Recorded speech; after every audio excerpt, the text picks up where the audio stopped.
Nakatanggap daw ng impormasyon ang Department of the Interior and Local Government na posibleng nakalabas ng bansa ang negosyanteng si Atong Ang.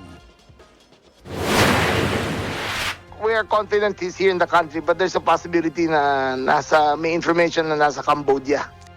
Sabi ni Interior Secretary John Vic Remulla sa kanyang panayam sa Super Radio DZBB, posibleng sa backdoor dumaan si Ang para makalabas ng Pilipinas. Hilaw pa naman daw ang impormasyong ito, sabi ni Remulla. Nauna nang hiniling ng kagawaran na kanselahin ang passport ng negosyante. Patuloy pa ang pagtugi sa kanya para arestuhin kaugnay sa mga kasong kidnapping with homicide at kidnapping and serious illegal detention.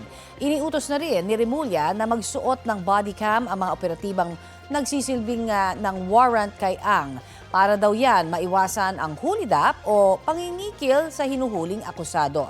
Samantala, isinuko ng abogado ni Ang sa mga otoridad ang 5 sa 6 na baril ng negosyante. Kasunod yan ng pagbawi sa lisensya sa mga armas ni Ang dahil sa inilabas na arrest warrant laban sa kanya.